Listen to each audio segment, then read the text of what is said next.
So Soundwave Cities is my way of addressing the fact that there's tons of vibrations in cities and the connectivity of cities and these vibrations musically. The sound waves are flowing through me. I'm staring at them when I DJ.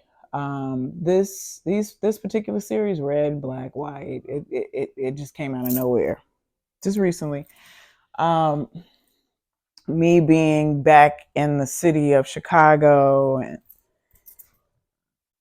my continual angst about the future and not having a complete understanding of how things are going to work out and what's going to happen, and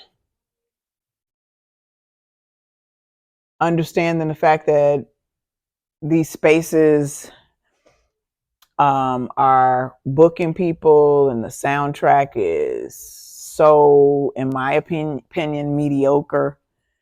You know, folks don't want to hear quality music. They just want whatever is going to bring people in to drink and eat. And I'm not saying that it doesn't have relevance, but there's so much more to music. There's so much more to these spaces and the narrative of music. We're not even utilizing all of the talent. And so in essence, I'm not using all of my talents trying to fight these current, what I consider DJ robots. Oh yeah, I can play whatever you want me to play. I can play. What do you want to hear? I'll play whatever you want to hear. No, I have a taste. I have a taste. I have a style. There are younger and older DJs, veteran DJs who have taste and style and panache and vision that's beyond what is currently being occupied. And so I'm like, if I can't access those spaces and I can't curate a different experience via music, then I'm going to create this art. And the hope is that the art will be placed in restaurants and salons and venues, bars and hotels. And they'll be like, oh, she's a DJ too. And then people will go, well, what kind of music does she play? Like, I don't even know if people are asking what kind of music do DJs play these days. I just think they're like, well, they're going to play whatever we like. No. If you were raised in a period with people who understood soul and disco and jazz and obscure vibes and, you know, off the beaten path music, then you understand that there's so much more to the narrative. I had a whole series in Chicago before I left the city. Storytellers to allow DJs to come forth and play and curate what they want people to hear as opposed to what is popular. You know, pop music, in my opinion, should be the bastard child. Not jazz, not soul, not R&B, not, you know, and when I say R&B, because I know, oh, R&B ain't the bastard child. I'm talking about underground music and these underground artists and, you know, these ancestors who are not being referenced in plays, the Ella Fitzgeralds to the Esperanza Spalding, the Jasmia Horn to the Sarah Vaughan to these people. Oh, everybody knows Samara Joy, no diss. I know Jasmia Horn. I know the Ezra Collective. I know, you know, Omar. I know India Davenport. I know, you know, all of these folks who are not being referenced now, who either used to be popular or are trying to maintain this new group.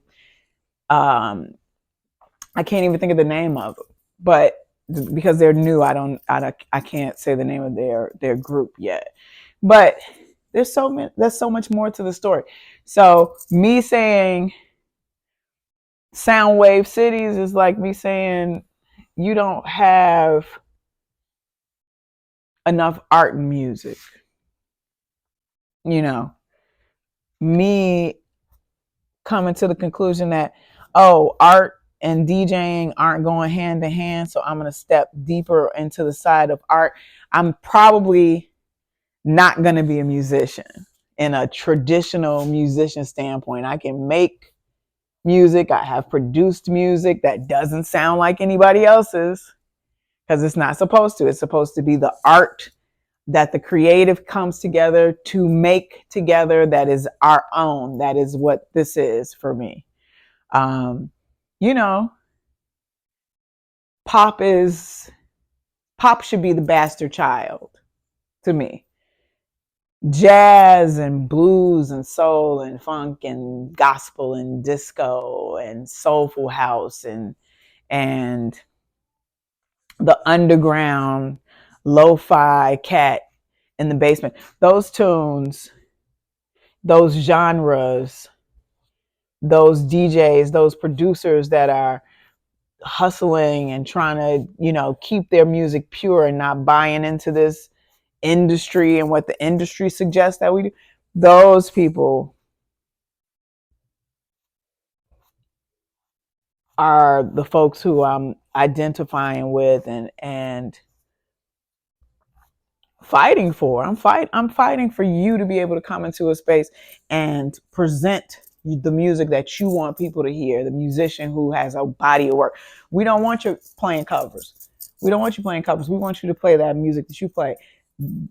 Belial, does Belial have new music on the market? No, but Belial has a whole body of work that is worthy of him coming and presenting to people. Oh, Belial can't bring the numbers in. He ain't had a new album out. No, Belial doesn't have to have a new album out. He has to have his loyal followers to be open. I remember him being at, he was at the cultural center. What is it? Is it the Lou Rawls Cultural Center now? In Bronzeville. And he was like, he didn't want to play Soul Sister. He didn't want to sing it because he got tons of new work. Why didn't he want to sing it? Because he's tired. Okay, yeah, it's a hit and everybody knows it, but he's in a different mood and space. And he's like, okay, I guess I can't get out of here without singing souls. Like, that's how most of us feel as artists.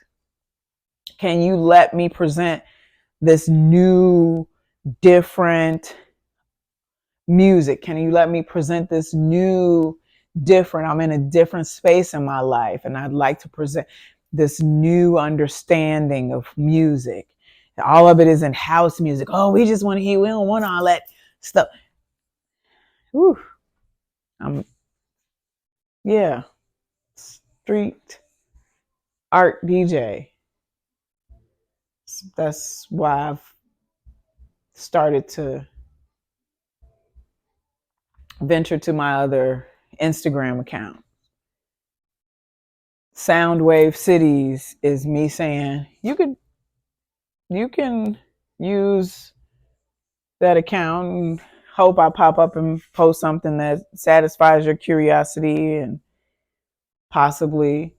But I'm like, I got a whole different understanding of high-end music and vibes that people need to hear that I want to present to people. And if y'all don't want it, then I'll just paint and I'll play it for 5 to 7 people who want to hear it. And could you imagine?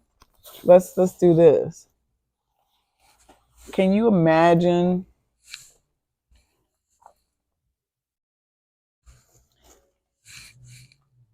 what life would be like if Harriet Tubman decided not to be curious? Could you imagine if Harriet Tubman was like, oh, I'm just going to stay mediocre and I'm just going to stay where everybody else wants me to be? Do you imagine if Harriet Tubman didn't take the I'm going to go and I'm going to venture out and I'm going to try to get a bunch of people to go with me and maybe we'll get a different experience. I would like to hear the narrative of hers, how many more people she could have freed if they knew they were slaves. How many more could she have freed if they knew that there was another way to get things done? How many more people would be happy and productive and active and in their right minds and not hating and not disturbing if they could have found freedom?